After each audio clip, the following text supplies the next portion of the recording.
So if you watch part 1 and 2, you've started off with the simple Delta wallet. You've leveled up to the hybrid strategy. But what if you want lounge access, elite perks, and faster status? That's where things get interesting.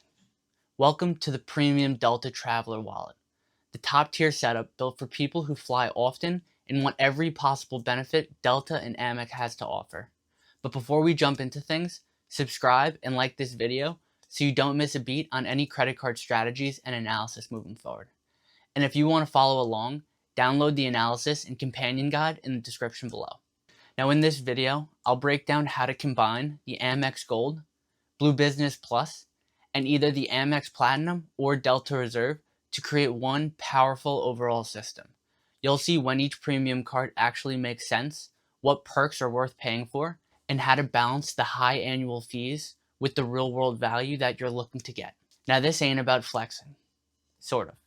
It's about building the wallet that upgrades your entire travel experience. Alright, let's build your premium setup. Here's how each card fits: your core earners, your benefit powerhouses, and the elite perks that take this wallet to the next level. This is for the high-end traveler. This likely not for me, and it's honestly likely not for you either unless you're a big spender or you're willing to track a lot of credits. Now, it's the same core, right? And you're going to notice here, right? The core setup is the same for all of these because it's such a good starting place. You have the 2x catch-all on the Blue Business Plus. You have the Amex Gold for your easy spending on groceries and dining. Then you have your Delta Gold for benefits. From there, the difference is you're going to pivot. You're going to credit card ladder up. So you're going to go Delta Gold to Delta Platinum in year 2, just like that first setup. The difference is you're going to add a card in year 2. And there's 2 options you can go here. The first is you add the Amex Platinum. So you're going to have the Blue Business, the Amex Gold, the Delta Platinum, and then the Amex Platinum. Reason you do this is you get a ton of value from this card. It's a high annual fee, right? $895. And I have here perks, so many. Check the website. I had it up on the website, but I think most of you know the perks, right? It's the Lululemon credits. It's the Fine Hotels and Resorts, the $600 credit. It's the Walmart Plus. It's the tons of Resi credits. So this one, there's a lot of credits to manage, but the value for a lot of people, you should be able to break even, believe it or not, on it, which is a crazy concept to me, just in general. So I think that's, and then the big thing here is you're going to get that lounge access, which I think is, synonymous with these platinum cards. You're also going to get a solid welcome offer to start off. The second option, which is if you're just diving into Delta and you're a big spender, this option has its place. In my opinion, it's really tailored to a certain person. And that's the Blue Business Plus, the Amex Gold, the Delta Sky Miles Gold here. You're going to move this to the Platinum in year 2, and then you're going to also get the Reserve. The reason you're going to get both the Platinum and the Reserve is you're going for status, right? You have your 2,500 MQDs with the Platinum and your 2,500 MQDs with the Reserve. That gets you to Silver status right away. From there, it's a spend game, right? You got to figure out how much am I spending on the card? And that's the tough part here, right? Because these cards aren't great to spend on, but if you're going for status, you're going to have to spend on them. So you got to figure out how much am I spending on the card versus how much flights am I putting on the card to weigh what status am I trying to go for. And I know Silver status, I would say Silver status is okay. There's some people who can get good value out of it. The higher up you go, the more these statuses are valuable, right? They're valuable, but at what cost? You're putting a lot of spend into these cards, or you have to travel a ton with Delta where you're flying with Delta all the time and you're purchasing flights. You're not going to be redeeming all of your flights. Some of these flights are going to be purchases. So if that's the case, status can be beneficial. The other flip side to status also is a lot of these airline partners have status match. So if you get status on Delta, you might be able to match it to American Airlines. Sometimes those matches go year to year also. So you can transition from, let's say in 2025, you have a Delta Silver. You might be able to match it to American Airlines in 2026. You also might be able to bump it up and go from Silver to Gold in American Airlines, depending on if you work for a company, if it's a corporate match, or if they have certain promotions going on. So those are all kind of things to keep in mind. I think for the majority of people, this is a high annual fee, very premium setup. And I think the majority of people would probably go for these plus the Platinum. So in our spend analysis here, That's the one we tailored out. If you guys want me to make a video, a dedicated video just on the strategy for the going for status, I can. There's also a strategy there where you incorporate some of those Delta high-end business cards, the Business Reserve and the Business Platinum, to get even more value for status. So if you guys are looking for something like that, let me know in the comments below, and I'm happy to make that video. But besides the point here, let's take a look and let's finish this up with the Wallet 3 analysis. So we're looking in here, right? You have a lot of the same ideas, the same core principles. We have our Amex sign-up bonus. You have your gold, your Delta Gold, your Amex Platinum, 175,000 rewards. So all transferring to Delta, you're looking at about 2,300, which is about 20% on spend. Now the Amex Platinum pulls right in year 2. So does the Delta Platinum. So that's where that huge spend bonus comes in, over $3,000 for 12K in spend. So I mean, this is one where there's a lot of credits, there's a lot going on, but you're getting rewarded for it. Now I have it down here, right? I mean, in my opinion, this was fairly conservative on my valuation of the credits. So I had the Fine Hotels and Resorts credit. I had it 300, where it's 50%. I think most people, if you're traveling this much, are going to use it. Uber, I had it at 50%. Uber One, I had it at nothing.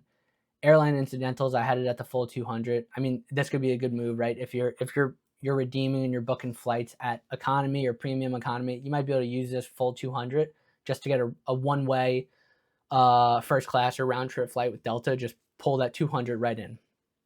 And I'm not sure if this one's split. So if it's split, maybe not. But if it's 100 and 100, you got your Clear Plus credit, $100.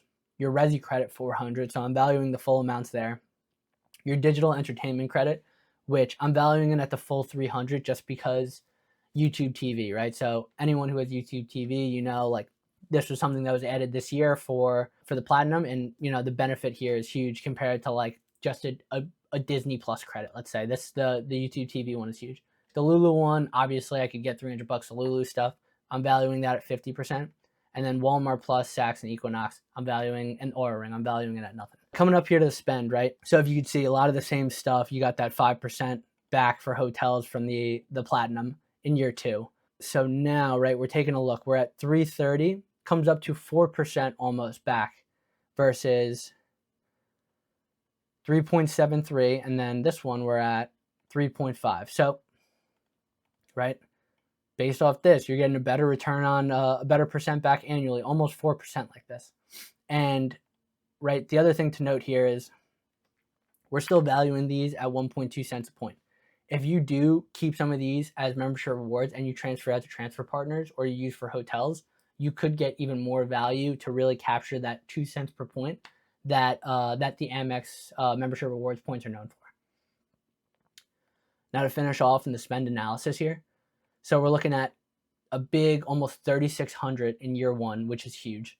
Year 2, it jumps even higher because of those extra credits, right? So here you have your and the way I structured this one, right? So you have your year 1, which is very similar, right? So you have your Blue Business Plus, your Gold, and your Delta Gold.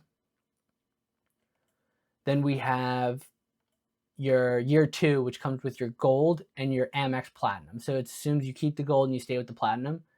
And then you have your year 2 here, which assumes your Platinum and Platinum.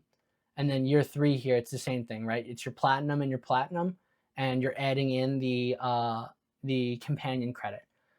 So taking all that into account here, you're looking at a year 3 total of about 11,000 in credits.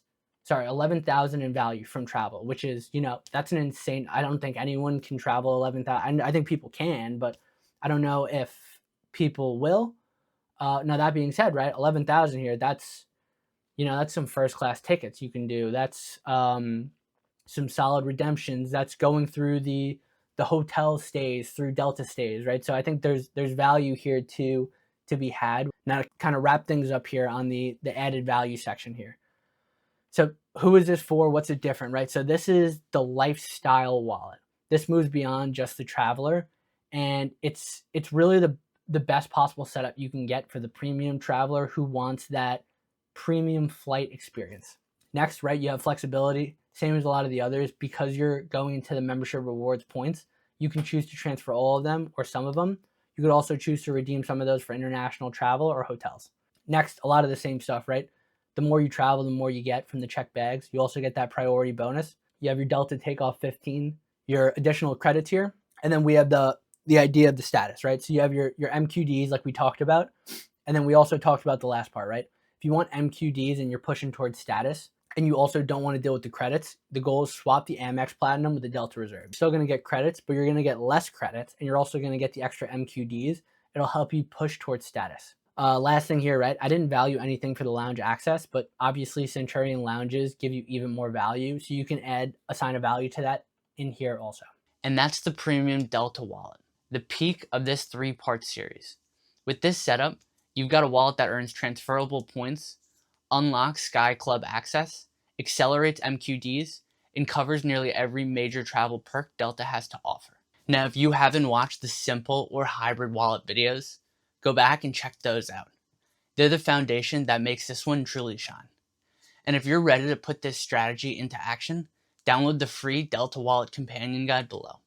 It has all the math, credit values, and simple redemption strategies to make this setup work. Next up, we're leaving Delta behind and tackling a new airline ecosystem. So subscribe if you don't want to miss the next Winning Wallets episode. We're just getting started here. I'll see you guys on the next one. Peace.